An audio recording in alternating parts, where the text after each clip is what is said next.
जी, तो last time we were talking about requirements engineering, and requirements engineering, and we talked about different types of requirements. If I may recall what we discussed in the last class, we started talking about functional and non-functional requirement, and obviously we talked about what requirements are, what is the requirements engineering process, what exactly is a requirement, and again, if I may repeat, it can range from a high-level abstract statement of a service or a system constraints to a detailed mathematical function specification, or again, in other words, it can be a requirement can be as abstract as a vague statement or as specific as a mathematical function, right? So that is what the two extremes of a requirement are, and again, whatever lies in between obviously is a requirement, right?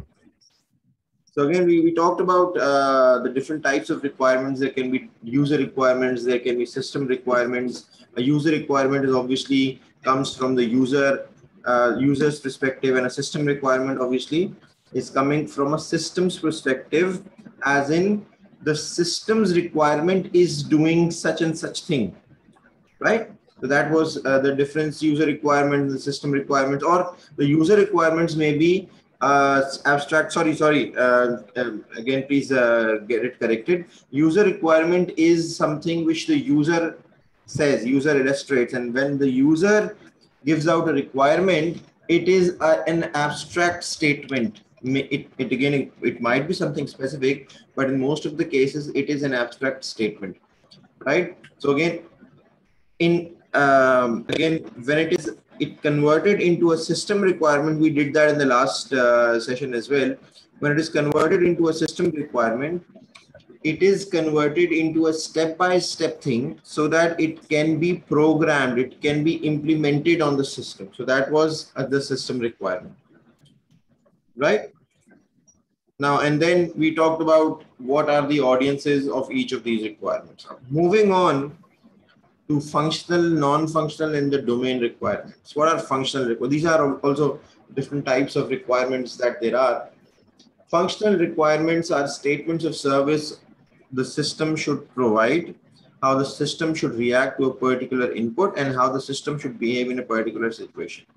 And it may also state what the system should not do, which we have already discussed in the name under the heading of a constraint, right? Constraint, I said earlier in the last lecture, is also a requirement which the system ought not to do, right? So functional requirement is something which a system should do in order for the entire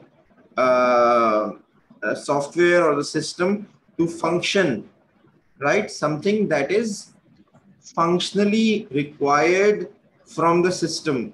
System अगर कोई काम करना चाहता है, कोई काम करेगा तो वो सिस्टम है. फॉर एग्जाम्पल, आप गूगल सर्च की बात कर रहे हैं अगर, तो गूगल का फंक्शन क्या है तो बताएगा.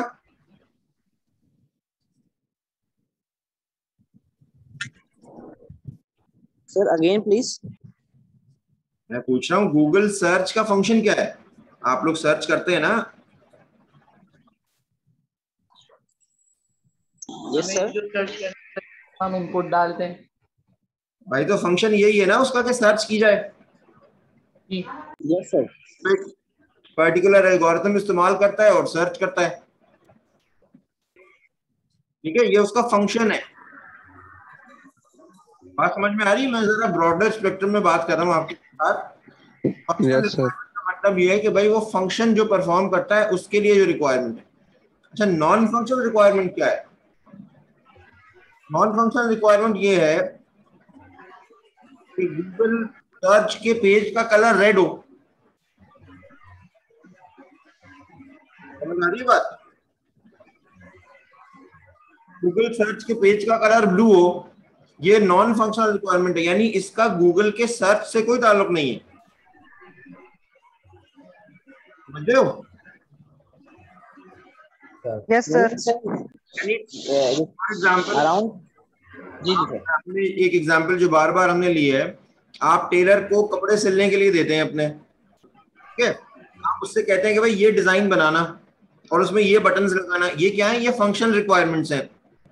ठीक है. नॉन फंक्शनल रिक्वायरमेंट्स क्या है, नॉन फंक्शनल रिक्वायरमेंट्स ये है कि आप टेलर से कहते हैं कि ये 10 दिन में दे देना, ठीक है। ऐसा करना कि ये इस वाले अपना जो तुम्हारा टेलर के पास भी बहुत सारे लोग होते हैं ना सीने के लिए, तो इस वाला जो आदमी है ना उससे सिलवाना। ये क्या है, ये नॉन फंक्शनल रिक्वायरमेंट है। इन सबका किसी फंक्शन से ताल्लुक नहीं है। जो आप लेट से कोई चीज सिलवा रहे हैं या कोई सिस्टम बनवा रहे हैं, उस सिस्टम से ताल्लुक नहीं है।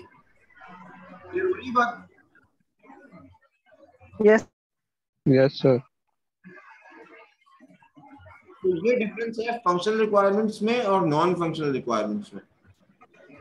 एक और डोमेन रिक्वायरमेंट, ये क्या होती है, कोई बताएगा?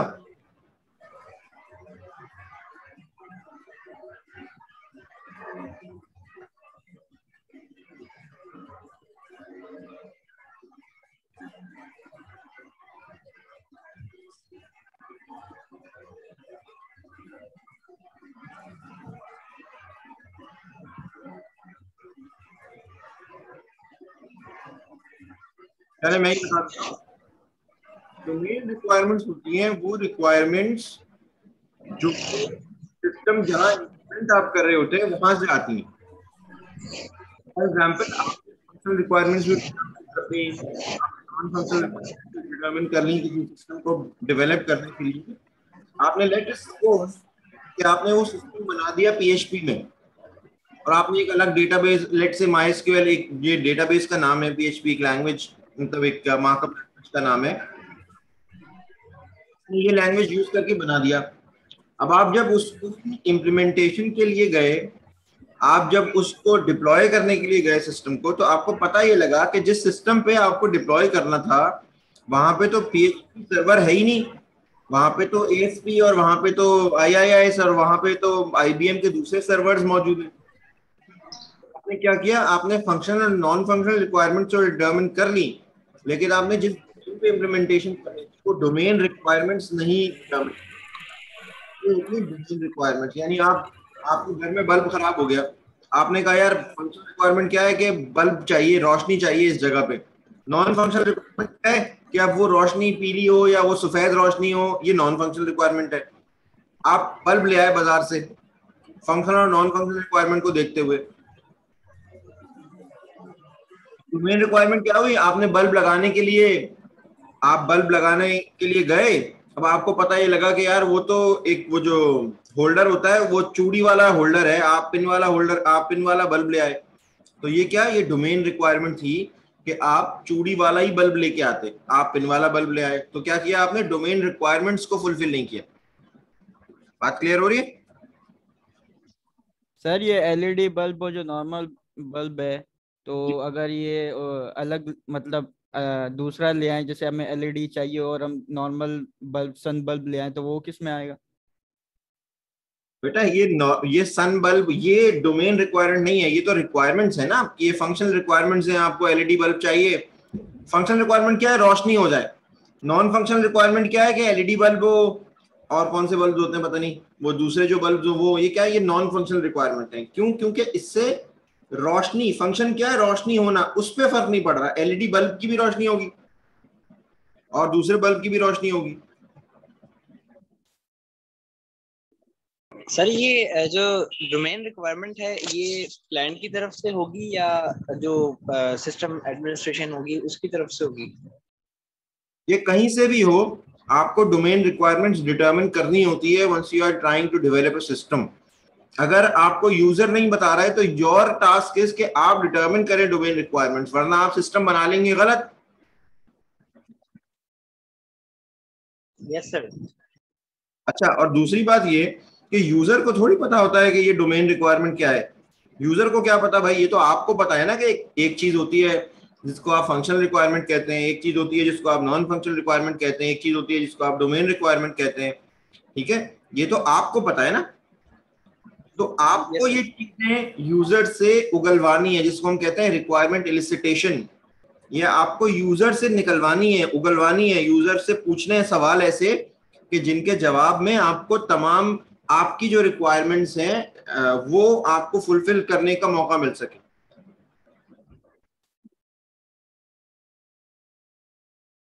सर आपने एक वर्ड यूज किया रिक्वायरमेंट, आपने अगेन बोलिएगा। रिक्वायरमेंट इलिसिटेशन, रिक्वायरमेंट को इलिसिट करना, रिक्वायरमेंट को उगलवाना।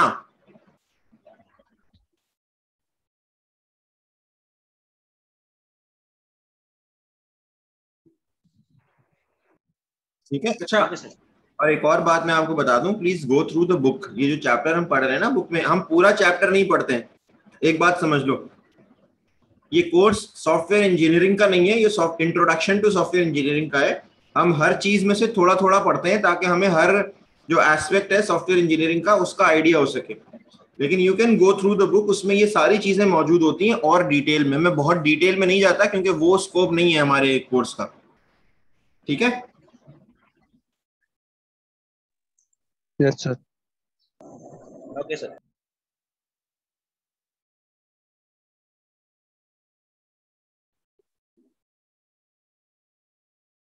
तो ये फंक्शनल रिक्वायरमेंट्स की डिटेल्स हैं कि फंक्शनल रिक्वायरमेंट्स जो है वो फंक्शनैलिटी या सिस्टम सर्विसेज के बारे में बताती है। ऑब्वियसली ये हाई लेवल स्टेटमेंट्स होती हैं of what the system should do because they are coming from the user. Usually user कहता है कि यार मैं चाहता हूँ ये सिस्टम ये भी काम भी कर दे, ये काम भी कर दे, ये काम भी कर दे। तो they are high level statements of what the system should do.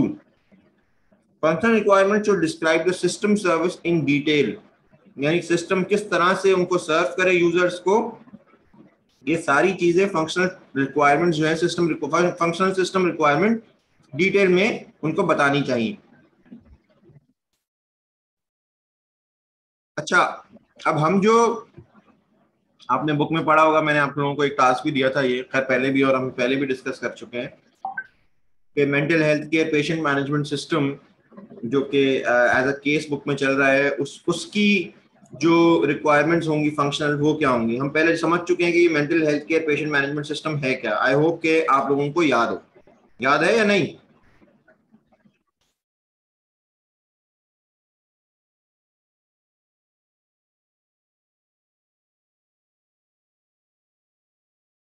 Ji sir.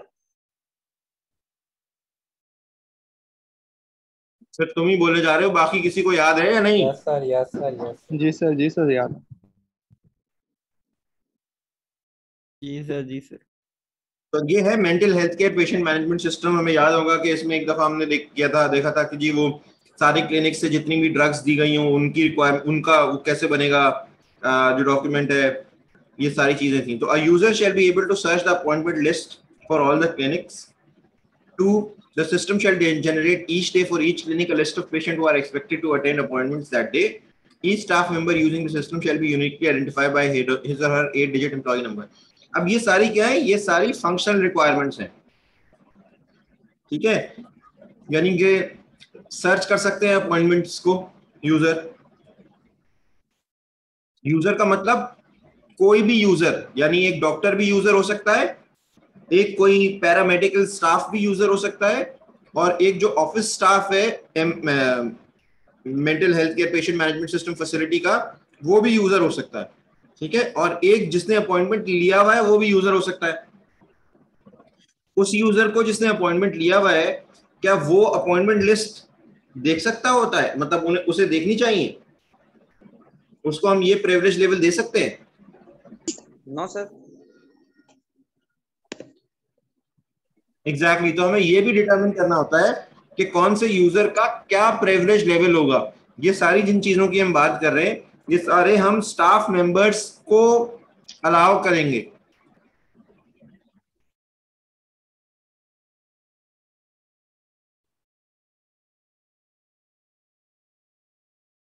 ठीक है, the system shall generate each day for each clinic a list of patient who are expected to attend appointments that day.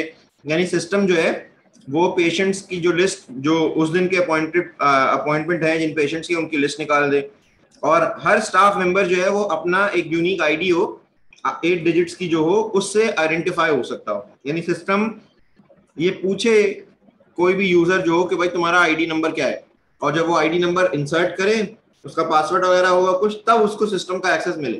तो ये है functional requirements for एमएचसीएमएस। अच्छा, मुझे इसी system की कोई 3-4 नॉन फंक्शनल रिक्वायरमेंट्स अपनी तरफ से अज्यूम करके बताइए क्या हो सकती है।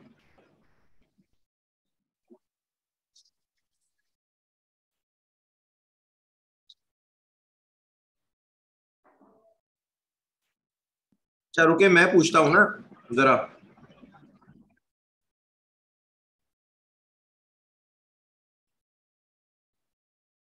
सबसे पहले तो अनमोल बताइए, आपके ख्याल में क्या नॉन फंक्शनल रिक्वायरमेंट्स हो सकती हैं?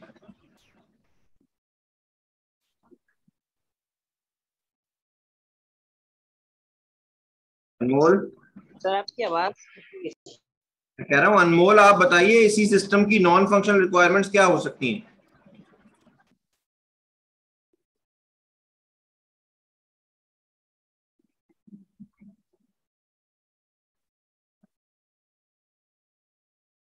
अच्छा, ये जो मैं पूछता हूं ना और आप लोग जवाब नहीं देते, इसके मतलब ये क्लास पार्टिसिपेशन में आता है, इसके मार्क्स है? आखिर में ये मत कहिएगा कि सर मैं तो मतलब मैं तो सब कुछ सही किया है मैंने, तो फिर क्या हुआ? सुफियान बताइए। 66 सुफियान।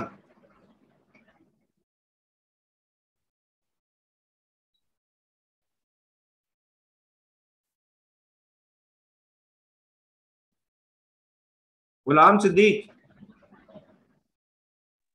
जैसे जो फर्स्ट लिखा हुआ है कि सर्च करते हैं हम अपॉइंटमेंट लिस्ट, तो वो जो अपॉइंटमेंट लिस्ट है उसकी जो राइटिंग स्टाइल होता है, यानी जो अल्फाबेटिक स्टाइल होता है वो हो गया, या जो अपॉइंटमेंट लेटर्स होते हैं उसका कलर हो गया। ये सारी नॉन फंक्शनल वेरी रिक्वायरमेंट्स है। गुड, यानी तुम बिल्कुल ठीक तरह से समझे हो कि नॉन फंक्शनल रिक्वायरमेंट क्या होती है, कि जिनका फंक्शन से कोई ताल्लुक ना हो, उस सिस्टम के, उस सिस्टम को कैसे फंक्शन करना है उससे कोई ताल्लुक ना हो, वो सारी नॉन फंक्शनल रिक्वायरमेंट्स होती हैं। Very good. अफान बर्नी। जी सर।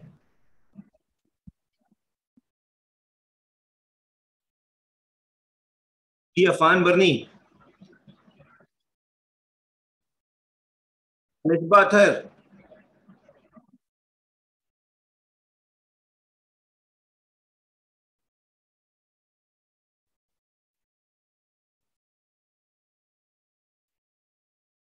तो आप लोग क्या सब सिर्फ लॉगिन करके उसके बाद चले गए? बैठे हैं सर। बैठे हुए तो जवाब क्यों नहीं दे रहे? नहीं यार, नहीं, मैं उन्हीं की बात कर रहा हूँ जिनके नाम मैं ले रहा हूँ। Aneek Junaid. Non function requirement ये हुई कि अल्फाबेटिकल वाइज नाम आए अगर आप सर्च करें तो। ठीक है, और कोई बताओ। थीम थीम हो सकती है। क्या हो सकती है? थीम थीम थीम हो सकती है, कोई कलर थीम वगैरह हो सकती है। ठीक है, सर ये लेआउट भी हो सकता है नॉन फंक्शनल में। कि लेआउट नॉन फंक्शनल में भी हो सकता है। अच्छा, बाज दफा लेआउट जो है वो फंक्शन रिक्वायरमेंट भी बन जाती है, क्योंकि you are using the system on a device which supports a particular layout. तो उस सूरत में ये नॉन फंक्शनल रिक्वायरमेंट नहीं रहेगी लेआउट। ये क्या, कौन सी रिक्वायरमेंट बन जाएगी बताओ? फंक्शनल बन जाएगी फंक्शन। नहीं नहीं, सर डोमेन रिक्वायरमेंट। एग्जैक्टली ये डोमेन रिक्वायरमेंट बन गई ना।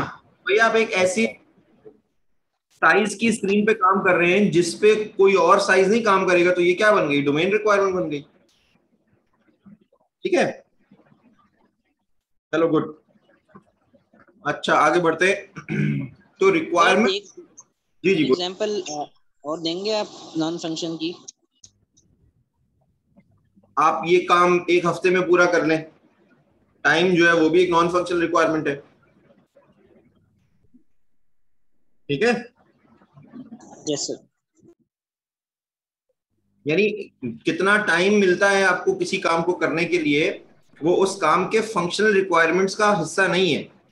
ये बात समझने की जरूरत है कि भाई आप एक काम एक हफ्ते में करें या एक महीने में करें, काम तो उसने वही करना है ना। तो time is also part of non functional requirements. Sir अगर पर्टिकुलर टाइम दिया हुआ हो कि इसी में करना है, फिर भी वो नॉन फंक्शनल रिक्वायरमेंट है। देखो एक बात समझने की कोशिश करो कि इसमें से कोई कम या ज्यादा अहमियत नहीं है, किसी फंक्शनल रिक्वायरमेंट की ज्यादा अहमियत है, नॉन फंक्शनल की कम अहमियत है। भाई आप अगर कहते हैं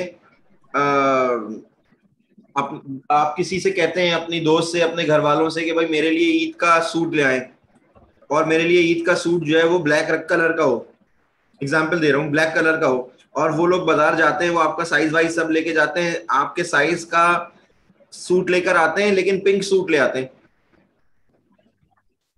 तो आप पहनेंगे? सराइकी पहनते सर। तो सराइकी होना कोई बुरी बात नहीं है ना, पिंक सूट पहनना बुरी बात है। मैं तो सिर्फ आपसे ये पूछ रहा हूँ कि आपने रिक्वायरमेंट कही थी ब्लैक सूट, जो रिक्वायरमेंट आई वो सब चीजें ठीक थी, आपका साइज ठीक था, यानी फंक्शनली उसमें कोई इशू नहीं था, सिर्फ एक नॉन फंक्शनल रिक्वायरमेंट यानी उसका कलर जो था वो आपकी रिक्वायरमेंट के हिसाब से नहीं था। सर लेकिन उसमें टाइम भी तो है कि वो ईद से पहले ही आना चाहिए, अगर ईद के बाद होगा तो उसका कोई फायदा नहीं। एग्जैक्टली तो कलर भी और टाइम भी, ये क्या चीजें हैं दोनों, ये नॉन फंक्शनल रिक्वायरमेंट्स हैं। सर इसमें जो फंक्शनल रिक्वायरमेंट होगी वो खरीदना होगी। इसमें फंक्शनल रिक्वायरमेंट साइज है ना भाई।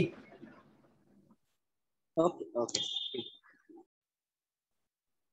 ठीक है, अच्छा अब आते हैं हम रिक्वायरमेंट्स इम्प्रेशन की तरफ। रिक्वायरमेंट इम्प्रेशन का मतलब ये है कि जब रिक्वायरमेंट्स जो हैं वो आपके पास एग्जैक्टली प्रिसाइसली ना आ सके, क्योंकि बहुत दफा ऐसा होता है कि आपको ठीक तरह से रिक्वायरमेंट्स बताई नहीं जाती, यानी आपको ठीक तरह से रिक्वायरमेंट्स बताई नहीं जाती का मतलब ये है कि आपको आधी पौनी रिक्वायरमेंट्स बता दी जाती हैं।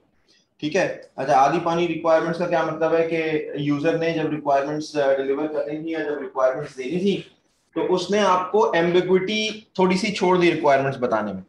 ठीक है, तो ऑब्वियसली जब एम्बिग्विटी होती है तो प्रॉब्लम्स हो जाते हैं।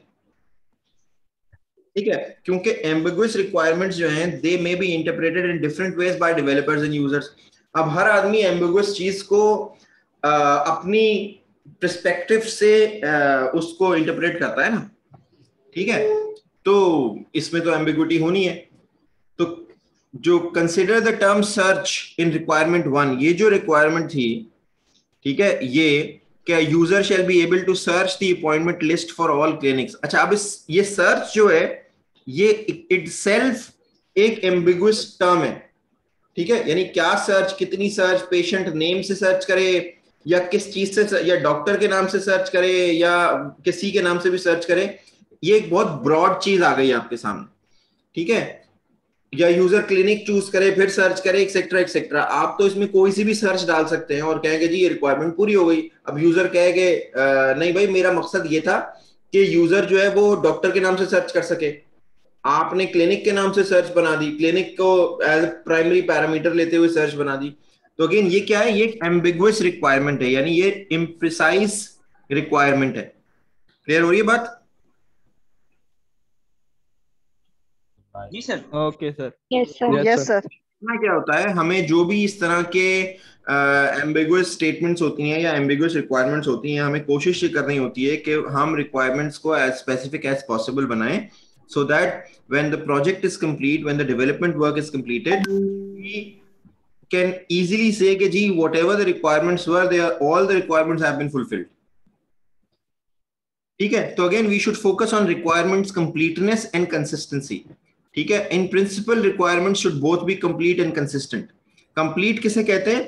They should include description of all facilities required. यानी आप लोगों ने शायद वो कहीं कभी ना कभी 7 C's of communication पढ़े हो, तो उनमें एक चीज होती है कंप्लीटनेस, यानी इंफॉर्मेशन शुड बी कंप्लीट। ठीक है, यानी अगर मैं आपसे कहता हूं कि जी पेट्रोल प्राइसेस जो हैं वो बढ़ गए हैं बहुत, तो ये क्या कंप्लीट इंफॉर्मेशन है?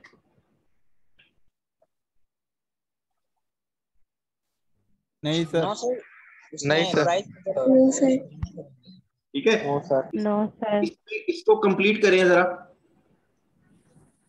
गवर्नमेंट ने बढ़ाए हैं सर, ऐसे यू पूरा एक बनेगा। स्टेटमेंट है कि गवर्नमेंट ने सर, पेट्रोल के पैसे बढ़ा दिए। सर किस किसी वजह से रेट भी से बढ़ा बढ़ाए हैं? सकते हैं। कितने बढ़ाए? सर हाँ कितने बढ़ाएं, मतलब ये हो सकता है। ये हो सकता है ना कि भाई petrol prices have been increased from ₹85 per litre to ₹89 per litre in the past week. इसमें क्या चीज आपको मिली? आपको पता चल गया कि जी पेट्रोल प्राइसेस पहले कितने थे, अब कितने हो गए, और वो बड़े पिछले हफ्ते में बढ़े। ठीक है, तो ये जो इंफॉर्मेशन है that is what make it complete.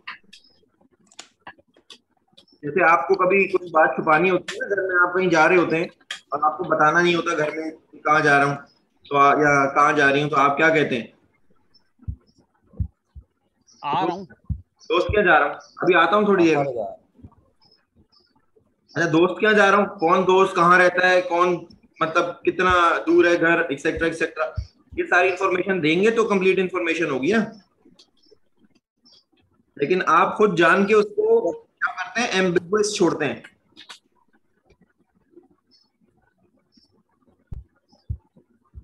Yes sir. तो ये फर्क है। जब आपके पास रिक्वायरमेंट कंप्लीट होती है तो obviously you are able to function better, you are able to develop the system. And again दूसरी चीज जो अपने कंप्लीटनेस के बाद देखते हैं वो है consistent. The requirement should be consistent, there should be no conflicts और contradictions in the description of the system facilities. यानी पहले आपने एक बात की, उसके बाद आपने अगली बात में उसी को कॉन्ट्रडिक्ट कर दिया। ठीक है, लेकिन बात यह है कि in practice it is impossible to produce a complete and consistent requirement document. बहुत दफा ऐसी सिचुएशंस आती हैं कि आपको चीजें अज्यूम करनी पड़ती है, क्योंकि रिक्वायरमेंट जब आप डिटरमिन कर रहे होते हैं या रिक्वायरमेंट जब आप लिख रहे होते हैं ना, तो आपके सामने सिस्टम बन नहीं रहा होता साथ साथ। जब सिस्टम बनता है तो you go through different circumstances, you go through different issues, और उस वक्त फिर आपके जहन में और सवाल पैदा होते हैं। और जरूरी नहीं है कि उस वक्त आपको जवाब देने के लिए आपके साथ कस्टमर या जो यूजर है जिसके लिए सिस्टम बनाया जा रहा है या जिसकी रिक्वायरमेंट्स पे सिस्टम बनाया जा रहा है वो मौजूद हो।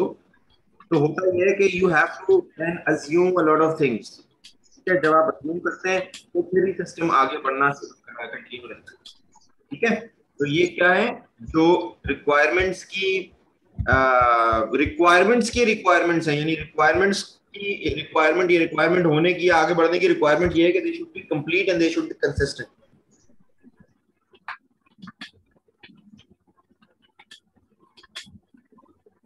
ठीक है,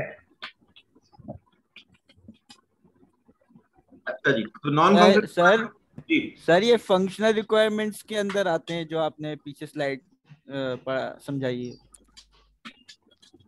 जी, फंक्शनल रिक्वायरमेंट्स के अंदर भी आते हैं और नॉन फंक्शनल रिक्वायरमेंट्स के अंदर भी आते हैं। Functional requirements should also be complete and non-functional requirements should also be complete. Functional requirements should be consistent, non-functional requirements should also be consistent.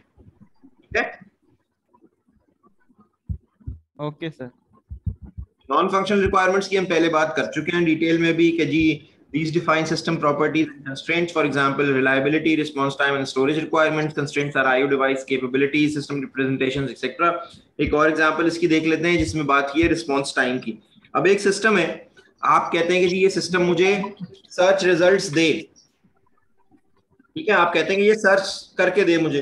अब आपने ये नहीं बताया उसमें कि ये कितना रिस्पॉन्स टाइम हो उस सर्च का, यानी कितने सेकंड्स में सर्च कर। अब एक सिस्टम आपने बना दिया, आपने एंटर किया, कोई नाम एंटर किया, एक क्लिनिक एंटर किया पेशेंट का, या आपने डॉक्टर का नाम एंटर किया और आपने सर्च के बटन को क्लिक किया। अब वो सिस्टम चला गया आराम से ढूंढने, वो ला रहा है 2 मिनट बाद रिजल्ट्स। तो आप कह सकते हैं जी, डेवलपर कह सकता है भाई आपने सर्च का कहा था, सर्च करके दे रहा है सिस्टम, आपने ये तो नहीं बताया था कि रिस्पॉन्स टाइम कितना होना चाहिए। ठीक है, तो response time is a non functional, although it is a non functional requirement but it is essential. आपको पता होगा जी रिस्पॉन्स टाइम कितना होना चाहिए। आप ये कहते हैं भाई 5 सेकंड से ज्यादा रिस्पॉन्स टाइम ना हो। गूगल जो सर्च रिजल्ट देता है उन पे अपना रिस्पॉन्स टाइम बता देता है यूजर को कि जी कितना रिस्पॉन्स टाइम है। सर एक सवाल है सर। जी सर, ये जो रिक्वायरमेंट्स जो गैदर कर रहा है, अगर कोई चीज जो है यूजर उसे बता रह जाता है, कोई चीज नहीं बता पाता, तो इसमें किसकी वो, अगर वो रिक्वायरमेंट जो गैदर कर रहा है उसको सवाल करना चाहिए ना कि अगर ये सर्च आपको 5 सेकंड में चाहिए, 10 सेकंड में चाहिए, तो ये इसकी रेस्पॉन्सिबिलिटी हो जाती है। तो ये रेस्पॉन्सिबिलिटी होनी चाहिए ना कि जो रिक्वायरमेंट्स गैदर कर रहा है। बिल्कुल है। तो सर ये बाद में क्यों वो कहते हैं कि भाई आपने जो है ना सिर्फ सर्च का बोला था और टाइम आपने नहीं बताया था, तो इसमें किसकी गलती है? इसमें जो सिस्टम डेवलपर है उसकी गलती है, जो सिस्टम एनालिस्ट है जो कि रिक्वायरमेंट्स गैदर कर रहा है उसकी गलती है। इसीलिए देखो, इसीलिए अपना गुलाम सिद्दीक इसीलिए तो हम ये चीजें पढ़ते हैं ताकि हमें ये पता हो, because we are the developers, we are the system engineers.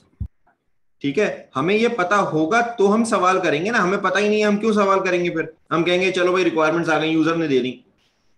ठीक है, इसीलिए ये प्रोसेस इंपॉर्टेंट है, क्योंकि आपने तो बना दी एक चीज, अब दोबारा उसको जब यूजर ये कहता है कि यार ये 5 सेकंड में तो रिजल्ट नहीं दे रहा, इसको तो 50 सेकंड लगते हैं, लेकिन मुझे तो 5 सेकंड में ही रिजल्ट चाहिए। अब आप कहेंगे कि यार अब तो मैं दोबारा जाऊंगा और दोबारा जाके मुझे एल्गोरिथम देखना पड़ेगा, ये करना पड़ेगा, वो करना पड़ेगा।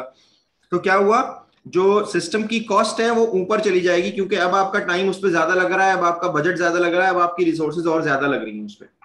ठीक है, तो और नुकसान होगा। इसीलिए कहा यह जाता है कि या तो आज आप प्लान कर लें और कल आप फायदा उठा लें, या आप प्लान ना करें और कल आप नुकसान उठाएं। ठीक है, तो functional requirements, non functional requirements gather करना किसकी रिस्पॉन्सिबिलिटी है? यूजर ने ये सब चीजें नहीं पढ़ी हुई जब वो रिक्वायरमेंट्स दे रहा है, तो यूजर को क्या पता नॉन फंक्शनल रिक्वायरमेंट क्या होती है? यूजर को तो सिस्टम नहीं पता ना, यूजर को तो एक एब्स्ट्रैक्ट आइडिया है कि this is what I want. हाँ, उसको लगता ये जरूर है कि उसे सब कुछ पता है, लेकिन ये बात आपको पता होनी चाहिए कि उसे कुछ नहीं पता। उसे नहीं पता कि फंक्शनल रिक्वायरमेंट क्या होती है, उसे नहीं पता नॉन फंक्शनल रिक्वायरमेंट क्या होती है, और ना आप यूजर से इन टर्मिनोलॉजीज में बात करते हैं। बात समझ रहे हैं? आप यूजर से ये थोड़ी कहेंगे कि अच्छा मुझे अलग अलग करके बताएं आपकी फंक्शनल रिक्वायरमेंट्स क्या है और आपकी नॉन फंक्शनल रिक्वायरमेंट्स क्या है। यूजर कहेगा है। बात समझ रहे हो? तो again it is ultimately the responsibility of the requirement engineer, जो कि रिक्वायरमेंट्स गैदर कर रहा है, जो कि रिक्वायरमेंट इलिसिट कर रहा है, जो कि रिक्वायरमेंट्स को एनालाइज कर रहा है, कि वो रिक्वायरमेंट्स को उस रिक्वायरमेंट गैदरिंग स्टेज पे फाइनलाइज करने से पहले इन तमाम चीजों को इनकॉर्पोरेट करे, रिक्वायरमेंट्स को कंप्लीट करे, रिक्वायरमेंट्स को कंसिस्टेंट रखे, उसको ये इंश्योर करे कि जी रिक्वायरमेंट में किसी तरह की कोई कॉन्ट्रडिक्शन नहीं है। क्लियर है? ओके सर, जी सर क्लियर है। तो ये नॉन फंक्शनल रिक्वायरमेंट्स हैं। बाज दफा अभी जैसे हमने बात की, they may become more critical than functional requirements, these are not met, the system may be useless. यानी अब सर्च है, अब वो 5 सेकंड नहीं 50 सेकंड में सर्च दे रहा है, तो कौन यूज करेगा उसको? ठीक है, तो अगर आप अभी तक ये समझते रहे कि जी फंक्शनल रिक्वायरमेंट ज्यादा बेहतर होती हैं या ज्यादा जरूरी होती हैं और नॉन फंक्शनल रिक्वायरमेंट तो बस ऐसे ही हैं, तो जरा पिंक कुर्ते वाली एग्जांपल याद रख लीजिएगा कि फंक्शनल रिक्वायरमेंट्स जो हैं उनसे ज्यादा जरूरी बाज दफा नॉन फंक्शनल रिक्वायरमेंट्स हो जाती हैं। आप पिंक कुर्ता नहीं पहनेंगे, मतलब शायद नहीं पहने भाई, मुझे नहीं पता, आप पहन भी ले हो सकता है, लेकिन ये कि बाज लोगों के लिए, और ये रिलेटिव ही है ना, कि किसी को कोई कलर पसंद है, किसी को कोई कलर पसंद है। तो आई होप कि क्लियर हो रही है बात।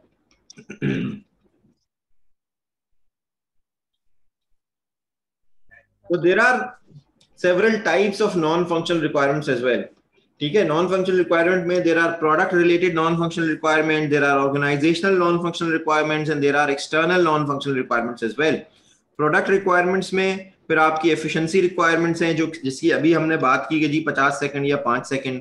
देयर आर यूजेबिलिटी रिक्वायरमेंट्स के भाई बटन्स कहाँ पे हो, कितने साइज के हो, कौन से बटन्स विजिबल हो, कौन से बटन्स मेन्यू के अंदर हिडन हो। उसकी ऑब्वियसली एक अलग पूरी साइंस है, यूजेबिलिटी इंजीनियरिंग जो है वो एक अलग ही डोमेन है बिल्कुल। ठीक है, फिर एफिशिएंसी में परफॉर्मेंस रिक्वायरमेंट क्या है, स्पेस रिक्वायरमेंट क्या है। एक सिस्टम चलता है बहुत अच्छा है, फॉर एग्जांपल क्रोम बहुत अच्छा चलता है, उसकी जो एफिशिएंसी है वो बहुत जबरदस्त है, लेकिन वो क्या करता है, आपकी रैम को खा जाता है मुकम्मल तौर पे।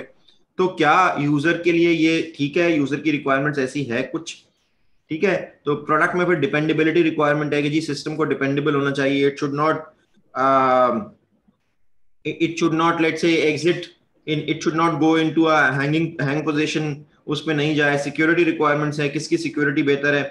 Windows a very good operating system, मगर सिक्योरिटी रिक्वायरमेंट्स क्या उसकी ठीक है, उतनी ही है जैसे यूनिक्स की या लिनक्स की है। ठीक है, उसी तरह से फिर ऑर्गेनाइजेशनल रिक्वायरमेंट्स हैं। ऑर्गेनाइजेशन की अपनी कुछ इन्वायरमेंटल रूल्स होते हैं, कुछ ऑपरेशनल रिक्वायरमेंट्स होती हैं, कुछ डेवलपमेंट रिक्वायरमेंट्स होती हैं। हर जगह के अपने डेवलपमेंट रूल्स एंड प्रोसीजर्स होते हैं हर ऑर्गेनाइजेशन के, तो वो फॉलो हो रहे हैं नहीं हो रहे। एक्सटर्नल रिक्वायरमेंट्स होती हैं, बाज़ दफा रेगुलेशंस होती हैं जो गवर्नमेंट की तरफ से होती हैं, एथिकल रिक्वायरमेंट्स हैं, लेजिस्लेटिव रिक्वायरमेंट्स हैं। ठीक है, तो ये सारी चीजें नॉन फंक्शनल रिक्वायरमेंट्स में आती हैं, इनका फंक्शन से कोई ताल्लुक नहीं है। यानी कि सिक्योरिटी अगर सिस्टम में है या नहीं है, सिस्टम ठीक चल रहा है, लेकिन एक नॉन फंक्शनल रिक्वायरमेंट है सिक्योरिटी की कि भाई सिक्योर भी हो सिस्टम, ठीक है, तो दैट इज व्हाट। अब साइकिल में लॉक है या नहीं है, ये साइकिल के चलने में तो कोई प्रॉब्लम नहीं करेगा ना, लेकिन लॉक होना चाहिए साइकिल में। ठीक है, गाड़ी के चलने में, गाड़ी में लॉक होने का, दरवाजे के लॉक होने का या हैंडल लॉक होने का या किसी और तरह के लॉक होने का तो कोई इशू नहीं है, गाड़ी चलेगी, जो कि उसका फंक्शन है। लेकिन नॉन फंक्शनल रिक्वायरमेंट क्या है कि गाड़ी सिक्योर भी हो, उसका दरवाजा भी लॉक हो, उस पर हैंडल लॉक भी हो, उस पर और भी 10 तरह के लॉक्स हो। क्लियर हुई? आई होप कि अब क्लियर हुई होगी और ज्यादा बात। Yes sir. Yes sir.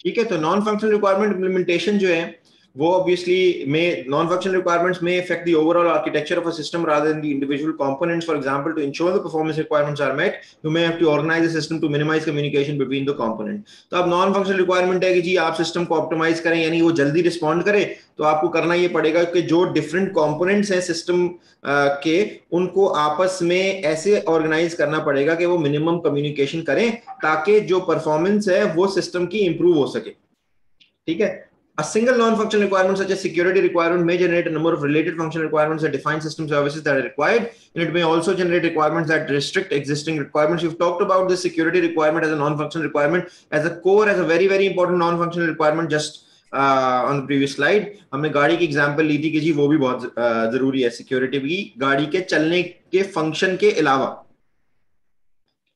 तो नॉन फंक्शनल रिक्वायरमेंट्स की जो क्लासिफिकेशन है हमने डायग्राम में देख ली थी। प्रोडक्ट रिक्वायरमेंट, ऑर्गेनाइजेशनल रिक्वायरमेंट और एक्सटर्नल रिक्वायरमेंट है, इस डायग्राम की मैं बात कर रहा हूँ। प्रोडक्ट रिक्वायरमेंट, ऑर्गेनाइजेशनल रिक्वायरमेंट और एक्सटर्नल रिक्वायरमेंट, इसमें हमने इनकी डिटेल्स जो है वो डिस्कस कर ली थी। ठीक है, अभी एग्जांपल है प्रोडक्ट रिक्वायरमेंट एमएचसी पीएमएस की, यानी mental health care patient management facility, patient management system की, कि उसमें क्या प्रोडक्ट रिक्वायरमेंट होंगी, क्या ऑर्गेनाइजेशनल रिक्वायरमेंट है और क्या एक्सटर्नल रिक्वायरमेंट्स हैं। प्रोडक्ट रिक्वायरमेंट क्या है कि जी the system shall be available to all clinics during normal working hours, Friday Monday to Friday 8:30 to 5:30. Down time with normal working hours shall not exceed 5 seconds in one day, in any one day, यानी down time नहीं होना चाहिए system का। ठीक है, वो ये कह रहे हैं ये हमारी रिक्वायरमेंट है। अच्छा, अब ये फंक्शनल रिक्वायरमेंट नहीं है, ये नॉन फंक्शनल रिक्वायरमेंट है कि जी डाउन टाइम नहीं हो, डाउन टाइम होगा तो हमें प्रॉब्लम होगी। इसी तरह से वीजा सिस्टम है, इसी तरह से एटीएम सिस्टम है, एक सेकंड रुक जाओ, इसी तरह से एटीएम के सिस्टम्स हैं, उनका डाउन टाइम नहीं होना चाहिए। ठीक है, नहीं होता, ये रिक्वायरमेंट्स होती है बैंक्स की तरफ से जो उन लोगों को प्रोवाइड करते हैं वो सिस्टम्स, कि भाई इसका डाउन टाइम नहीं होना चाहिए। अगर हो तो रात के वक्त हो, 2 बजे से 4 बजे तक के बीच में, अगर मेंटेनेंस करनी हो तो रात को 2 बजे से 4 बजे तक के बीच में की जाए। ठीक है, तो ये क्या है, product requirement, non functional product requirement किसी भी सिस्टम की। जी अब बोलिए नौफिल। सर नहीं, मैं था सर, ये क्या नाम है, ये पेशेंट मैनेजमेंट सिस्टम जो आप ये एग्जांपल्स हैं सर, ये नॉन फंक्शनल की, ये इस वक्त जो फंक्शनल से ज्यादा इंपॉर्टेंट है ना? एग्जैक्टली देखो, मैं एक बात आपको पहले भी समझा चुका हूं, दोबारा कह रहा हूं कि ये कोई ज्यादा इंपॉर्टेंट और कम इंपॉर्टेंट की बात नहीं है, दोनों चीजें इंपॉर्टेंट हैं। फंक्शनल रिक्वायरमेंट्स भी इंपॉर्टेंट है, नॉन फंक्शनल भी इंपॉर्टेंट है। ठीक है, जब तक ये तमाम रिक्वायरमेंट्स मीट नहीं होंगी आपका सिस्टम काम करने के काबिल नहीं हो सकेगा। ये बात क्लियर है? बस सीधी सी बात है। Okay sir. तो ऑर्गेनाइजेशनल रिक्वायरमेंट्स क्या है इसमें कि users of the system shall authenticate themselves using their health authority identity card, यानी ऑर्गेनाइजेशनल रिक्वायरमेंट ये है कि यार सिस्टम वही यूज करे जिसके पास उसका अपना आइडेंटिटी कार्ड हो और वो उस पे जो मौजूद नंबर है वो एंटर करे, उसके बाद वो सिस्टम एक्सेस कर सके। एक्सटर्नल रिक्वायरमेंट यानी जो अगर कोई रेगुलेटरी एजेंसी है, कोई गवर्नमेंट है, उसकी क्या रिक्वायरमेंट है सिस्टम के हवाले से। एक रिक्वायरमेंट एग्जांपल दे रहा हूं, वो ये हो सकती है कि सिस्टम जो है वो सेंट्रलाइज, अगर किसी गवर्नमेंट का सेंट्रलाइज सिस्टम है तो वो सेंट्रलाइज सिस्टम के साथ डेटा शेयर करेगा। ठीक है, वो सेंट्रलाइज सिस्टम के साथ डेटा शेयर करेगा। ये क्या हो सकती है, एक एक्सटर्नल रिक्वायरमेंट हो सकती है। सर लास्ट एग्जांपल समझ नहीं आई सर। क्या कह रहे हो सर? लास्ट एग्जांपल समझ नहीं आई। देखो, एक कोई गवर्नमेंट होती है ना जहाँ पे कोई, जैसे यूके है और कनाडा है, वहां पे आपके पास सेंट्रल हेल्थ केयर सिस्टम्स हैं। ठीक है, तो एक एमएचसी पीएमएस आपकी जो एक्सटर्नल रिक्वायरमेंट है वो ये हो सकती है कि जी ये जितने भी पेशेंट्स का डेटा है ये आप शेयर करेंगे गवर्नमेंट के साथ, ताकि गवर्नमेंट जो है वो जो सेंट्रल सिस्टम है उसमें इंसर्ट कर सके, यानी पेशेंट पर कहीं भी जाए, किसी भी हॉस्पिटल में जाए, किसी भी डॉक्टर के पास जाए, उसका जो हेल्थ केयर की हिस्ट्री है, हेल्थ केयर के जो रिकॉर्ड्स हैं वो अवेलेबल हो। ये क्या हो सकती है? एक एक्सटर्नल रिक्वायरमेंट हो सकती है। ठीक है? Yes sir. ओके सर जी सर एक क्वेश्चन था। बोलिए। सर जो रिक्वायरमेंट्स हैं वो समटाइम्स मतलब फंक्शनल और non functional requirements sometimes depend कर सकती हैं सिनेरियो पे, मतलब स्पेसिफिकेशन पे। ठीक है सर ये चीज पूछनी है, कभी कभी फंक्शनल नॉन फंक्शनल बन सकती है, ऐसी पॉसिबिलिटी है? नहीं नहीं नहीं, ऐसा नहीं। देखो फंक्शनल रिक्वायरमेंट नॉन फंक्शनल नहीं हो सकती भाई। फंक्शनल रिक्वायरमेंट तो ये है ना कि सिस्टम सर्च करे। अब ये रिक्वायरमेंट नॉन फंक्शनल कैसे होगी? सर फॉर एग्जांपल जैसे अगर किस लेआउट स्पेसिफाई किया गया, ठीक है, तो ये फंक्शनल रिक्वायरमेंट कब होगी? हमने अभी एक बात की थी कि जी अगर लेआउट जो है वो किसी स्पेसिफिक डिवाइस पे हो। Yes sir. बात समझ रहे हो कि अगर Yes, लेआउट sir. किसी स्पेसिफिक डिवाइस पे हो, उसके बगैर फिर वो सिस्टम फंक्शन ही नहीं करे, तब तो ठीक है, वो फंक्शनल रिक्वायरमेंट हो सकती है। जी ठीक है ना भाई? अगर आप अपनी डिवाइस को ये ट्रेन ही नहीं करेंगे कि वो अपने सिस्टम को ये ट्रेन नहीं करेंगे कि वो मुख्तलिफ डिवाइसेस पे कैसे काम करे, तो ऑब्वियसली वो डिफरेंट डिवाइसेस पे डिफरेंट साइजेस की स्क्रीन्स पे नहीं काम कर सकेगा। Yes sir. तो ये क्या बन गई आपकी? फिर फंक्शनल रिक्वायरमेंट बन गई ना। ठीक है सर, समझ में आ गया। Thank you sir. हमने जो टाइप्स ऑफ नॉन फंक्शनल तो पढ़ लिए हैं, तो टाइप्स ऑफ फंक्शनल रिक्वायरमेंट्स हम मतलब वही बता दें वो कौन कौन सी होती हैं? तो यही होती हैं वो। उनमें भी जो है वो प्रोडक्ट की फंक्शनल रिक्वायरमेंट्स हैं, ऑर्गेनाइजेशन की फंक्शनल रिक्वायरमेंट्स हैं, एक्सटर्नल फंक्शनल रिक्वायरमेंट्स हैं। लेकिन आम तौर पे फंक्शनल रिक्वायरमेंट्स ऑर्गेनाइजेशन की तरफ से नहीं आ रही होती। फंक्शनल रिक्वायरमेंट्स आमतौर पे प्रोडक्ट की ही रिक्वायरमेंट्स होती हैं। Okay sir. ठीक है। अच्छा, गोल्स एंड रिक्वायरमेंट्स ये क्या होती है? नॉन फंक्शनल रिक्वायरमेंट्स में भी very difficult to state precisely and imprecise requirements में भी डिफिकल्ट टू वेरीफाई, यानी नॉन फंक्शनल रिक्वायरमेंट्स। अच्छा, इन दोनों में ज्यादा मुश्किल जो है ना वो नॉन फंक्शनल रिक्वायरमेंट्स है। ये भी जरा समझ लीजिएगा। अभी तक आप समझते रहे हैं कि फंक्शनल रिक्वायरमेंट्स कोई बड़ी टॉप चीज होती है, ऐसा नहीं है। नॉन फंक्शनल रिक्वायरमेंट ज्यादा मुश्किल है। एक तो पता करना भी, स्टेट करना भी, और ऑब्वियसली वेरीफाई करना भी। तो गोल क्या होता है? गोल होता है a general intention of the user such as ease of use. Goal होता है कि जी यूजर जो है वो ईज ऑफ यूज चाहता है। अच्छा, अब ये भी जैसे हमने कहा कि जी नॉन फंक्शनल रिक्वायरमेंट में भी वेरी डिफिकल्ट टू स्टेट, तो ईज ऑफ यूज जो है वो भी एक बड़ी रिलेटिव सी चीज है ना। यानी एक सिस्टम मेरे लिए आसान है लेकिन किसी और के लिए आसान नहीं है। आप इस्तेमाल करते हैं, आपको लगता है कि वो आसान है, लेकिन किसी और को नहीं लगता भाई। ठीक है? Yes sir. तो ईज ऑफ यूज जो है ये मैं बता रहा हूं कि जी ये बड़ी मुश्किल होती है नॉन फंक्शनल रिक्वायरमेंट को इंप्लीमेंट करना, क्योंकि ईज ऑफ यूज है। अब सिस्टम इजी टू यूज हो भाई, एक चीज मेरे लिए इजी टू यूज है, आपके लिए इजी टू यूज नहीं है, तो कैसे फिर हम सबको एक लेवल पे लेके आए? तो बाज़ दफा मुश्किल हो जाती है इसमें इस तरह की रिलेटिविटी को इंटीग्रेट करते हुए। तो वेरीफाइबल नॉन फंक्शनल रिक्वायरमेंट क्या होती है? Statement using some measures that can be objectively tested. Verifiable non functional requirement होती है, और एक non verifiable non functional requirement होती है। वेरीफाइबल वो कि जिसको हम ऑब्जेक्टिवली टेस्ट कर सकते हो, और नॉन वेरीफाइबल वो जिसको हम टेस्ट ना कर सकते हो, जिसको जब हम इंप्लीमेंट कर दें तो वो हर आदमी अपनी हिसाब से फिर उसको देख लेता है। तो goals are helpful to developers as they convey the intention of the system users. Goal इसलिए जरूरी है कि हमें पता लग जाता है, एज डेवलपर्स हमें पता लग जाता है कि यार जो यूजर होगा ना उसका इंटेंशन टू यूज क्या है सिस्टम का। ठीक है? सर ये वेरीफाइबल की और नॉन वेरीफाइबल की एक एग्जांपल बता दें। हमने पहले अभी डिस्कस की थी ना। वेरीफाइबल का मतलब ये है कि भाई आप कोई चीज मेजर कर सकते हो, यानी आप लेट अस से कि आपने कहा कि सिस्टम जो है वो सर्च 5 सेकंड में कर सकता हो, ठीक है। तो 5 सेकंड में सिस्टम सर्च करने को आप वेरीफाई कर सकते हैं ना कि भाई घड़ी देख लें 5 सेकंड गुजर जाए तो ठीक है, नहीं गुजरे तो बहुत अच्छा सिस्टम है, ठीक है। दूसरी चीज, हम अगर ये कहते हैं कि जी सिस्टम की यूजेबिलिटी अच्छी हो, तो इसको वेरीफाई करने के लिए हमें एक प्रोसेस के थ्रू जाना पड़ेगा, ठीक है। ये लंबा प्रोसेस है कि जी सिस्टम की यूजेबिलिटी को टेस्ट करें, सिस्टम के ईज ऑफ यूज को टेस्ट करें। मुझे पता है मैं ऐसे लफ्ज इस्तेमाल कर रहा हूं, शायद आप अवेयर ना हो यूजेबिलिटी से, ईज ऑफ यूज से बहुत ज्यादा, लेकिन इसका मतलब ये है कि सिस्टम इस्तेमाल करने में आसान हो। तो अब इसको मेजर करना मुश्किल है ना। आप एक यूजर को बिठा के ये नहीं पूछ सकते कि हाँ भाई कितना आसान है सिस्टम। फिर आपको इस क्वालिटेटिव चीज को क्वांटिफाई करना पड़ेगा, आपको कुछ स्केल बनाने पड़ेंगे, आपको सवाल पूछने पड़ेंगे कि जी on a scale of 1 to 10 please rate के ये सिस्टम कितना आसान है, on 1 being the most difficult and 10 being the easy या अदरवाइज अदर वे अराउंड, ठीक है। तो वो एक प्रोसेस के थ्रू फिर आपको जाना पड़ेगा। Okay sir.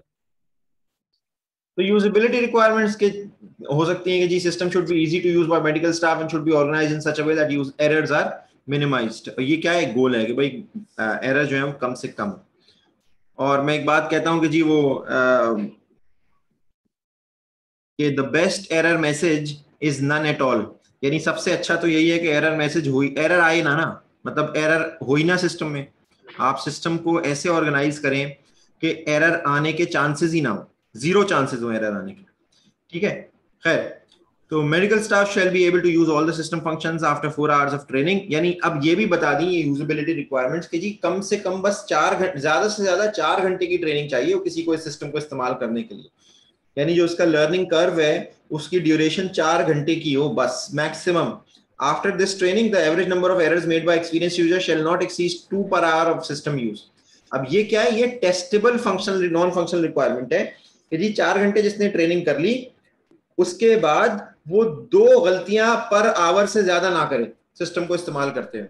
ये क्या है, ये टेस्टेबल या ये जिसको हम कह रहे थे वेरीफाइबल नॉन फंक्शनल रिक्वायरमेंट है, ठीक है। जो आप कह रहे थे ना एग्जांपल आ जाए तो वो भी आ गई। तो matrix for specifying non functional requirements, अब हम काफी सारी चीजें इसमें से देख चुके हैं। स्पीड है, ठीक है, कि वो रिफ्रेश रेट क्या है और स्क्रीन टाइम कितना लेता है, रिस्पांस रेट क्या है, उसका साइज है, कितनी जो स्पेस है वो यूटिलाइज कर रहा है। ईज ऑफ यूज में हम मेजर करते हैं कि जी ट्रेनिंग टाइम कितना है और हेल्प कितनी देखनी पड़ी यूजर को।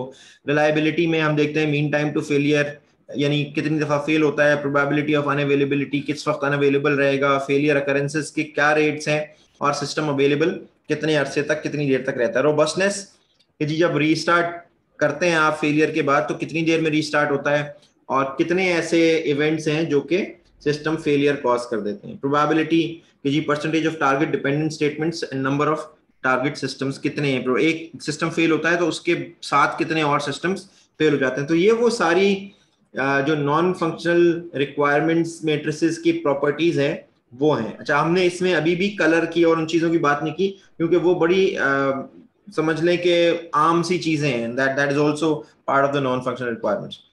अब आते हैं जरा डोमेन रिक्वायरमेंट्स की तरफ।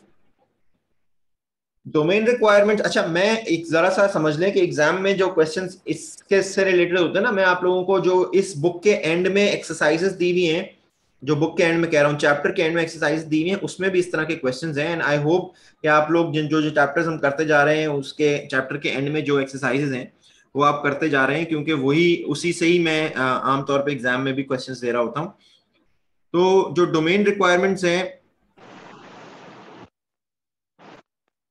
मैं क्वेश्चन इस तरह से देता हूं कि आपको रिक्वायरमेंट्स दे दूंगा और आपसे कहूंगा कि जी इनको क्लासिफाई करें as functional requirements, as non functional requirement और एज डोमेन रिक्वायरमेंट। यानी कि रिक्वायरमेंट्स आपको दे दी बहुत सारी, आपसे कहा कि जी इनमें अलग अलग करें, इनमें फंक्शनल रिक्वायरमेंट कौन सी है, नॉन फंक्शनल रिक्वायरमेंट कौन सी है और डोमेन रिक्वायरमेंट कौन सी है। तो वैसे ही मैं आपको बता रहा था so that you can get the perspective, ठीक है। लेकिन बहरहाल समझना बहुत जरूरी है। Being a software engineer you need to understand कि जी ये रिक्वायरमेंट्स होती क्या है और कैसे आती हैं, क्योंकि सबसे इंपॉर्टेंट पार्ट जो होता है ना किसी भी सिस्टम को डेवलप करने का, वो रिक्वायरमेंट गैदरिंग, ठीक है। तो the systems operational domain imposes requirements of the system. For example, a train control system has to take into account the braking characteristic in different weather conditions. ये क्या है? Domain requirement. अब बारिश हो रही है तो भाई ब्रेक किस तरह से लगना है, ठीक है। Domain requirements be new functional requirement constraints or existing requirements or define specific computation। अच्छा, बाज़ दफा ऐसा होता है कि डोमेन रिक्वायरमेंट जो होती हैं वो फंक्शनल रिक्वायरमेंट्स हो जाती हैं, क्योंकि जब तक आप डोमेन रिक्वायरमेंट्स को मीट नहीं करेंगे you will not be able to function. जिस तरह हमने बल्ब की एग्जांपल ली थी ना, कि डोमेन रिक्वायरमेंट थी चूड़ी वाला बल्ब, आप ले आए पिन वाला बल्ब, तो ऑल्दो के बल्ब तो बल्ब है, लेकिन ये कि डोमेन रिक्वायरमेंट मीट नहीं हुई तो आपकी फंक्शनैलिटी नहीं आ सकती। आप वो बल्ब थोड़ी लगा सकते हैं चूड़ी वाले होल्डर में, ठीक है। तो if the domain requirements are not satisfied the system may be unworkable, the system may not work. तो जब सिस्टम काम ही नहीं करेगा तो क्या फंक्शनल रिक्वायरमेंट्स और क्या नॉन फंक्शनल रिक्वायरमेंट, ठीक है। Yes sir. Okay sir. Sir sir ये कोई जो तुम दो लोग बोल देते हो ना, ओके जी ठीक है, हाँ ठीक है सर, इससे बड़ा हौसला मिलता है, मैं ये बताऊं। और वैसे तो मैंने ऑनलाइन क्लास जो है, मैं कोशिश ये कर रहा हूँ आपके रिकॉर्ड करके ही अपलोड कर दूं, क्योंकि वैसे ही आप लोग इंटरेक्ट तो करते नहीं है, पता नहीं कहाँ होते हैं सब लोग, ना किसी का कोई वीडियोज ऑन होते हैं ना कुछ होते हैं। तो उससे बेहतर ये है कि मैं रिकॉर्ड करके अपलोड कर दिया करूँ लेक्चर। तो वो मैं कर रहा था, लेकिन ये कि लास्ट वीक जो है वो आपको शायद पता हो, इलेक्ट्रिसिटी के बड़े इश्यूज रहे यूनिवर्सिटी ऑफ कराची में। तो और मैं रहता भी क्योंकि यूनिवर्सिटी ऑफ कराची में ही हूँ, तो इसलिए मतलब मैं घर पे भी इश्यूज थे, वरना घर से कर देते हैं लोग। तो इसलिए मैं लास्ट वीक नहीं कर सका अपलोड लेक्चर, वरना तो मैं आपने देखी है कर ही रहा था। ठीक है सर ऑनलाइन क्लास में ठीक रहता है, और जो लेक्चर आप अपलोड करते हैं ना तो उसमें ये होता है कि डिले पे डिले होता है कि कल देखेंगे, तो उसमें अच्छा, फिर जो है ना वो नहीं अपलोड तो मैं ये भी करूंगा अपना मोहसिन, अपलोड तो मैं ये भी करूंगा, क्योंकि वो लोग जो नहीं देख सके किसी वजह से, क्योंकि मुझे पता है कि हो सकता है किसी के यहाँ लाइट ना हो सकता है, किसी के यहाँ इंटरनेट का कोई प्रॉब्लम हो जाए या what ever is the case, ठीक है, ताकि वो भी स्टूडेंट्स देख लें। लेकिन मेरी एक्सपेक्टेशन ये होती है, जो मैं पहले भी बता चुका हूँ, कि क्लास जब हो रही है ना तो I want students to interact, ठीक है। और मुझे फिर ऐसा लगता है कि यार मैं अगर लेट से मैंने सुफियान का नाम लिया और ये आगे से कुछ भी नहीं बोला, तो मुझे ऐसा लगता है कि यार मैं तो बेकार ही इससे बात कर रहा हूँ, ये तो अपना सो रहा है आराम से या कोई और काम कर रहा है, या मतलब फिर क्लास में नहीं है ना, तो फिर उसका फायदा नहीं रहता मुझे लगता है। सर बहरहाल, हम हैं सर। तो इसीलिए तो मैं कह रहा हूँ कि ये जो तुम दोनों लोग बोल रहे हो इससे बड़ा हौसला मिल रहा है मुझे तो सर हम हौसला अफजाई के लिए सर आपकी। जी बिल्कुल, ठीक है, तो आगे ओके चलते सर। हैं। जी सर। अच्छा, जो ट्रेन प्रोटेक्शन सिस्टम है, train protection system, this is a domain requirement for a train protection system, जिसकी हमने अभी बात की कि जी वो ट्रेन प्रोटेक्शन सिस्टम में आपने वेदर्स को देखना है। ये डोमेन रिक्वायरमेंट है, declaration of the train shall be computed as D train is equal to D control D gradient. अच्छा, डी ग्रेडियंट जो है वो 981 मीटर सेकंड स्क्वायर है। ये कोई फॉर्मूला होगा, हमें नहीं पता क्या फॉर्मूला है, ठीक है। ये कहते हैं कि जी ये डिफरेंट टाइप्स ऑफ ट्रेन जो हैं उसके लिए अल्फा डिफरेंट होता है। So it is difficult for a non-specialist to understand the implication of this and how it interacts with other requirements. लेकिन ये कि ये रिक्वायरमेंट है, आपको इसको फॉलो करना है। तो डोमेन रिक्वायरमेंट का प्रॉब्लम ये होता है कभी कभी कि उनकी अंडरस्टैंडेबिलिटी का मसला हो जाता है, क्योंकि आप उस डोमेन से नहीं होते, ठीक है। आप कोई मेडिकल इमेजिंग का सिस्टम बना रहे हैं, अब वो डॉक्टर आपको या कोई जो पैरामेडिकल स्टाफ है वो आपको डोमेन रिक्वायरमेंट बता रहा है, अब आपको उनकी की टर्मिनोलॉजीज ही नहीं पता, तो आपको बार दफा ये होता है कि यार समझ में नहीं आ रही, ठीक है। तो requirements are expressed in the language of the application domain and this is often not understood by the software engineers developing the system। तो करना क्या पड़ता है आपको, फिर डोमेन रिक्वायरमेंट्स को समझने के लिए ना उस पर्टिकुलर डोमेन को भी समझना पड़ता है। यानी वो लोग जो कि हेल्थ केयर सिस्टम्स बना रहे होते हैं वो आधे से ज्यादा डॉक्टर्स की टर्मिनोलॉजीज को समझ रहे होते हैं, ठीक है। तो फिर उनको भी समझना जरूरी हो जाता है ताकि वो डोमेन रिक्वायरमेंट्स को समझ सके। अच्छा, इम्प्लिसिटनेस क्या है इसकी? इम्प्लिसिटनेस ये कि जी domain specialist understand the area so well that they do not think of making the domain requirements explicit. अब इम्प्लिसिटनेस ये है कि भाई आप इतना पढ़ चुके हो, आपको इतना पता हो डोमेन रिक्वायरमेंट्स के बारे में कि आपको पता हो कि भाई ये काम तो ऐसे ही होता है, और आपको उन जो डोमेन रिक्वायरमेंट्स हैं उनको लिखने की जरूरत ना पड़े, अलग से लिखने की, एक्सप्लिसिटली लिखने की बहुत ज्यादा जरूरत ना पड़े, ठीक है।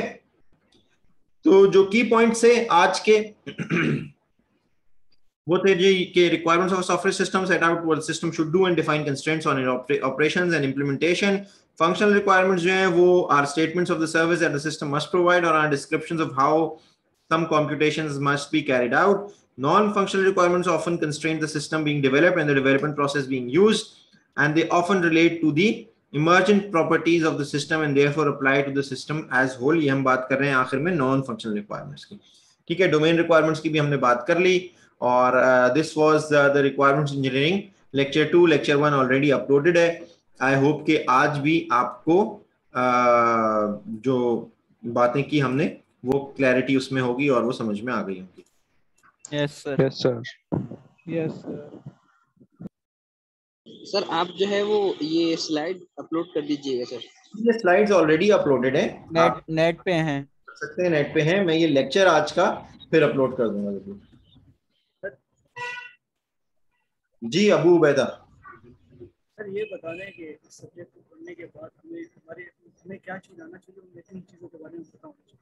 आवाज नहीं आ रही सर. तुम्हारी आवाज क्लियर नहीं है सर. ये पूछ रहा था कि अभी आवाज आ रही है? बहुत कम है. अबू उबैदा लिख दो अपना सवाल जल्दी से, जैसे चैट में चैट करते हो ना वैसे सवाल लिखना.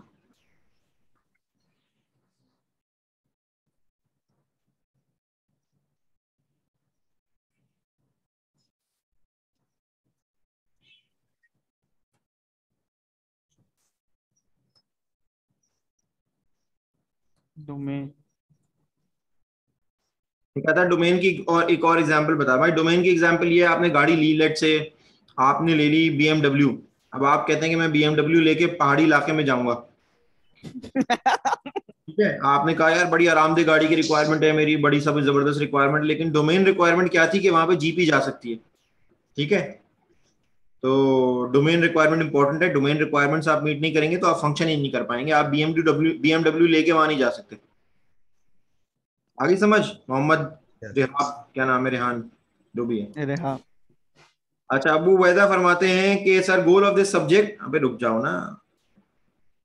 Goal of this subject or what kind of things should we do to know after completing this goal of this subject or what kind of things that should we know after completing this subject. अच्छा, पूरे subject की बात कर रहे हो तो software engineering obviously हम पहले बात कर चुके हैं, ये तो पहली क्लास की बात है. आज की मैं बता दूं कि रिक्वायरमेंट इंजीनियरिंग आप अगर समझ लेते हैं तो आपका जो एक बड़ा इंपॉर्टेंट काम है, जो कि पहला स्टेज है किसी भी सॉफ्टवेयर डेवलपमेंट साइकिल का. आप किसी भी सॉफ्टवेयर प्रोसेस मॉडल की बात करें उसमें सबसे पहली चीज सॉफ्टवेयर रिक्वायरमेंट डेफिनेशन होती है. रिक्वायरमेंट्स को जब सही से गैदर कर लेंगे तभी आप आगे बढ़ सकते हैं, तभी आप development, design, implementation, deployment, maintenance के फेजेस पे जा सकते हैं. जब आप रिक्वायरमेंट्स ही ठीक से गैदर नहीं करेंगे तो आपको मुश्किल होगी. ठीक है सर. एक मेरा क्वेश्चन है कि हम शुरू से रिक्वायरमेंट्स ही पढ़ते आ रहे हैं, तो मतलब सॉफ्टवेयर इंजीनियरिंग के अंदर क्या मतलब हम रिक्वायरमेंट्स ही पढ़ते हैं? सब चीजें हैं, लेकिन मैंने ये कहा कि एक तो इम्पोर्टेंट रिक्वायरमेंट्स हैं, दूसरा ये कि हमने डिजाइन, इम्प्लीमेंटेशन और डिप्लॉयमेंट इनकी भी सारी चीजें पढ़ी भी हैं और उस पर हम और भी चलेंगे. बस ये आज रिक्वायरमेंट्स की आखिरी क्लास थी, इसके बाद हम अगले स्टेज पे जाएंगे, उसके बाद और अगले स्टेज पे जाएंगे. ठीक है, तो अभी 4 हफ्ते हैं हमारे पास. उन 4 हफ्तों में हम आगे के जो स्टेजेस हैं जिसमें टेस्टिंग भी आती है, टेस्टिंग की मुख्तलिफ टाइप्स कौन सी होती हैं, उन सारी चीजों के बारे में बात करेंगे. अभी तक हम software engineering as a domain, as a whole domain पे बात कर रहे थे. अब हम एक जो प्रोसेस, एक जो स्टेज है उस पर बात करेंगे और मतलब at the end hopefully will be able to complete these all. अच्छा सर, मेरा एक क्वेश्चन है कि जैसे हम इस चैप्टर में ये डिस्कस कर रहे हैं कि इस मेडिकल हेल्थ केयर सिस्टम का, तो क्या एग्जाम्स में भी यही केस इंक्लूड होगा या फिर कोई और सा केस भी आ सकता है? कोई और केस भी आ सकता है. ये केस तो 4 वो हैं जो कि आपकी बुक के चैप्टर नंबर 1 में दिए हुए हैं, जो कि राइट थ्रूआउट मुख्तलिफ एग्जाम्पल्स के लिए इस्तेमाल हुए. ये इसलिए ताकि आपको एक रियल लाइफ एग्जाम्पल से समझ में आ सके कि रियल लाइफ इम्प्लीमेंटेशन कैसी है. ठीक है, और एक एग्जाम्पल इसलिए दी हुई है ताकि जल्दी से समझ में आ जाए चीजें. आप पूरा बैकग्राउंड हो एक रिक्वायरमेंट का, एक पूरे सिस्टम का, आपको जल्दी से समझ में आ जाए. ठीक है, एग्जाम में और भी हो सकती हैं बिल्कुल एग्जाम्पल्स. सही सही, थैंक यू. ठीक है सर. जी जी सर, आपके पीछे एक शो पीस पड़ा हुआ था स्कल वाला, सर वो कहाँ गया? अभी तुम तो ये भी देख रहे हो. तो पता नहीं मेरे बच्चों के हैं यार चीजें, ये तो वो कहीं ले रहे होंगे। सर पता अच्छा था सर वो शो पीस। सर मैं कल सदर याद तो ढूंढ रहा शो था, मिला नहीं। भाई, वो पूरा मॉडल है यार, तुम क्या समझ रहे हो। पूरा मॉडल है। हाँ वो पूरा खुलता है और वो उसमें हर एक पार्ट है, बॉडी पार्ट है, जबरदस्त है वो बहुत। चले सर, मैं कल सर ढूंढ ही रहा था कल सदर में ना, वो मिला नहीं मुझे। वो सदर में नहीं, वो लिबर्टी बुक्स पे मिलेगा आपको। चले मैं उधर से ढूंढूंगा जाके इंशाल्लाह। तुम लोग ये करते हो।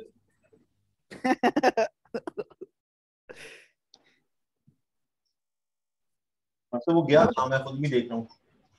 सर कोई बात नहीं, सर छोड़ दे, हम खुद अब अपना ले आएंगे, टेंशन नहीं। चलो ठीक है, okay, thank you, Allah Hafiz. Allah Hafiz.